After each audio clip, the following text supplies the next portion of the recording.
Добро пожаловать на наш канал, где мы погружаемся в самые захватывающие тайны истории.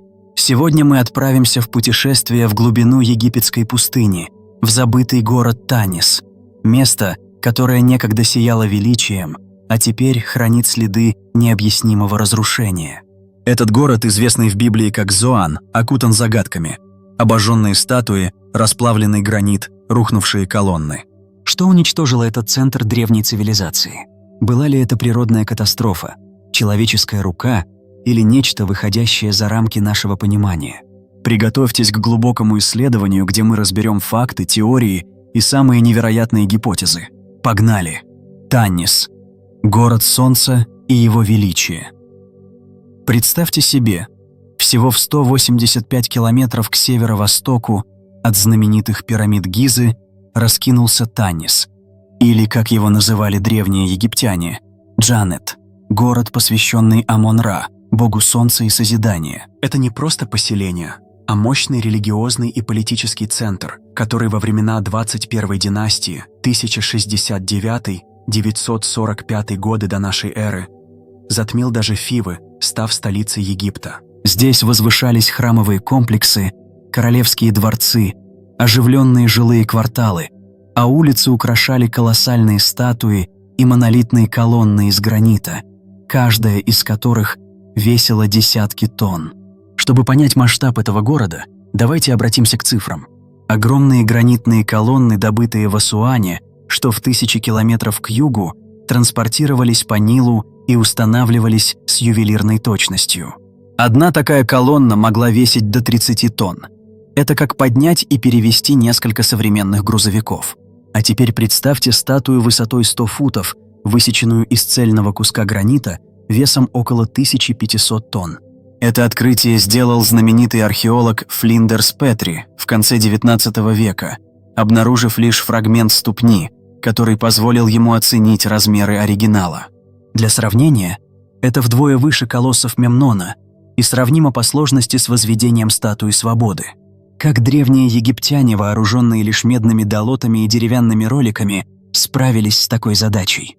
Этот вопрос до сих пор вызывает споры среди инженеров и историков. Танис был не только архитектурным чудом, но и крепостью. Город окружали массивные стены толщиной 70 футов и высотой 50 футов, построенные из 20 миллионов глиняных кирпичей. Каждый кирпич мог быть украшен иероглифами, что подчеркивало богатство и мощь города. Эти укрепления защищали Танис от захватчиков, а его стратегическое расположение в дельте Нила делало его ключевым торговым и военным центром. Но несмотря на всю эту мощь, Танис пал. И следы его падения – это то, что делает его историю такой интригующей. Пейзаж разрушения. Что увидели первые исследователи? Когда в 1878 году первые европейские исследователи ступили на земли Таниса, они были поражены. Перед ними раскинулась картина апокалиптического опустошения. Бесплодная почва, где выживали лишь колючие кустарники, рухнувшие колонны, разбитые статуи и артефакты, покрытые следами сильнейшего жара. Гранит, из которого высечены статуи, требует температуры свыше 1200 градусов Цельсия, чтобы показать признаки плавления или обжига. Это не просто пожар. Это нечто, способное превратить камень в стекловидную массу. Что могло вызвать такую катастрофу? Одна из самых поразительных находок – колоссальная статуя, фрагменты которой обнаружил Флиндерс Петри. По его расчетам, она достигала 100 футов в высоту и весила около 1500 тонн. Чтобы создать нечто подобное, требовались не только инженерная гениальность, но и огромные ресурсы. И вот эта статуя, символ могущества, лежит разрушенной, с явными следами термического воздействия. Другие артефакты, включая сфинксов из розового гранита, которые Наполеон Бонапарт в 1798 году увез в Лувр, также несут следы разрушений. Сегодня Танис – это музей под открытым небом, где каждый камень рассказывает историю забытой трагедии. Но, пожалуй, самая ошеломляющая находка была сделана в 1939 году французским египтологом Пьером Монте. Он обнаружил царский некрополь с 3 нетронутыми погребальными камерами, полными сокровищ, золотые маски, украшения, саркофаги, выполненные с невероятным мастерством. Если бы не Вторая мировая война, Эти находки могли бы стать такими же знаменитыми, как гробница Тутанхамона. Но даже сегодня они остаются в тени, что лишь добавляет Танису загадочности. Почему город с такими богатствами был покинут? Почему сокровища остались под песками? Традиционные теории – политика, природа или война. Начнем с того, что говорят египтологи. Самая распространенная версия связывает упадок Таниса с изменением политического ландшафта. После 21-й династии центр власти сместился к городам вроде Саиса и Александрии. Танис утратил свое значение, а его жители постепенно покинули его. К этому добавилось изменение русла Нила, которое вызвало наводнение и эрозию, сделав регион менее пригодным для жизни. Но если город был просто заброшен, почему его сокровища остались нетронутыми? Почему жители не забрали свои ценности? Другая теория указывает на войны. Египет на протяжении тысячелетий был ареной конфликтов, от вторжений гиксосов до походов Александра Македонского и персидских завоеваний. Танис, как стратегический пункт, мог стать целью разрушительных атак. Но даже войны не объясняют следов сильнейшего жара на камне. Землетрясения, которые нередко сотрясали Египет, также могли повредить структуры, но они не создают температуры, способной оплавить гранит. И вот мы подходим к самому интригующему вопросу – следы огня. Фотографии, сделанные при повторном открытии Таниса, показывают сцены, напоминающие библейский катаклизм. В книге Иезекииля 30:14 пророк предсказывает гибель Зоана: «Я пошлю огонь в Цоан». Может ли это быть ключом? Или это просто поэтическая метафора? Давайте копнем глубже. Огненный катаклизм. Греческий огонь или нечто большее? Одна из гипотез, которая вызывает бурные споры, связана с возможным использованием зажигательного оружия, такого как греческий огонь. Это оружие, разработанное Восточной Римской империей около 672 года нашей эры, представляло собой смесь нафты и негашенной извести, которая воспламенялась при контакте с водой и была способна гореть даже на море. Греческий огонь использовался в основном в морских сражениях, но теоретически его можно было адаптировать для наземных атак. Температура горения такой смеси могла достигать 1200 градусов Цельсия, что близко к порогу, необходимому для повреждения гранита. Могла ли армия, владеющая подобной технологией, атаковать Танис? Это кажется маловероятным, учитывая, что пик использования греческого огня приходится на гораздо более поздний период, чем упадок Таниса. Однако сама идея зажигательного оружия в древности не так уж фантастична. Египтяне знали о горючих материалах, таких как нефть и смолы, которые могли использоваться в ритуалах или промышленности. Возможно, пожар в Танисе был вызван случайным возгоранием таких веществ во время ритуальной или производственной деятельности. Например, храмы могли использовать огонь в церемониях, а склады с горючими материалами могли стать источником катастрофы.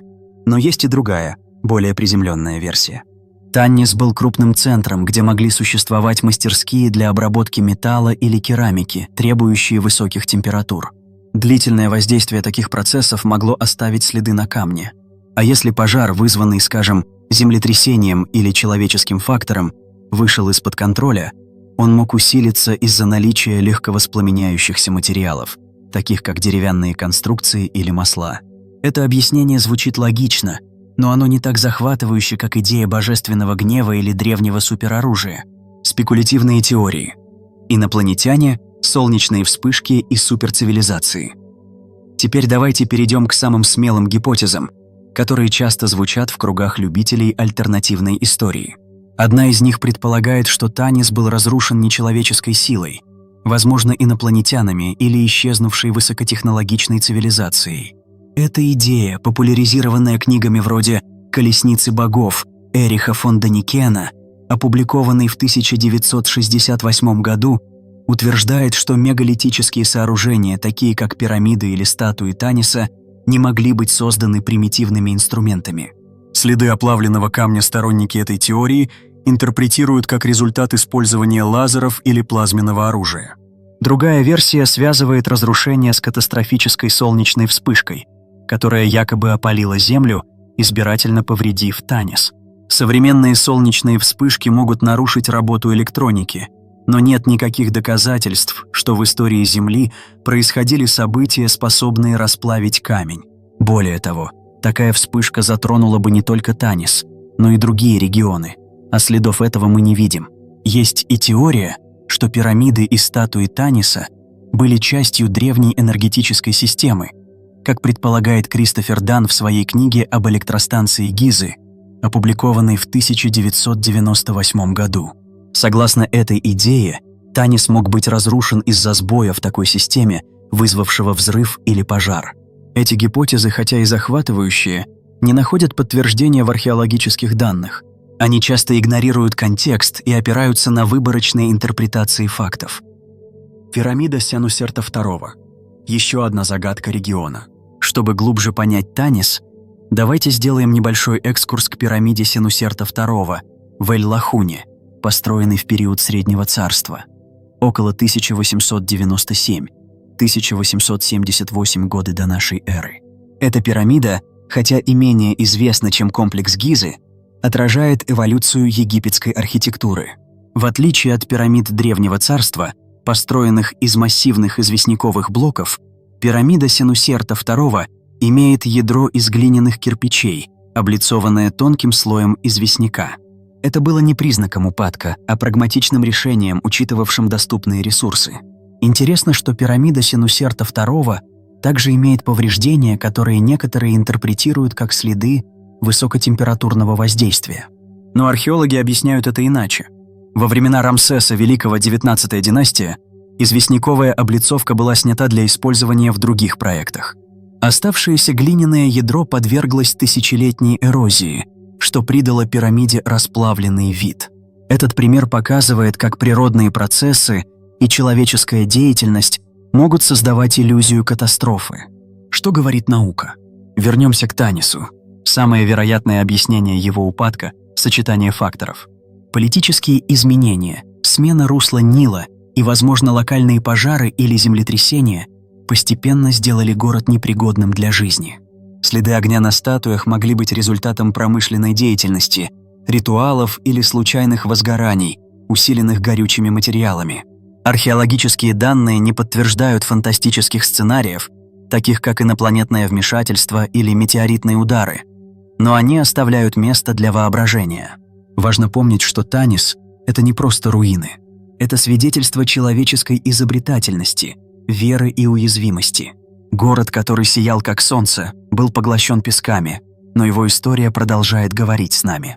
Каждая статуя, каждый обожженный камень – это кусочек пазла, который мы все еще собираем. Уроки Таниса для нас Танис напоминает нам, как хрупки даже самые великие цивилизации. Сегодня мы строим небоскребы и запускаем спутники, но что останется от нас через тысячелетия?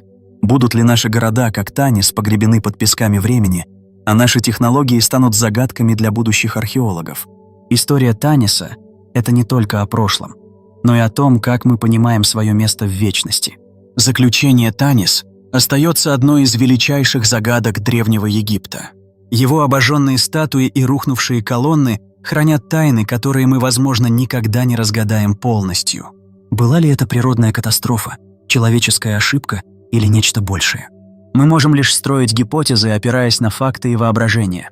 Но одно точно – Танис – это не просто руины, это мост между прошлым и настоящим, который заставляет нас задуматься о том, что значит быть человеком.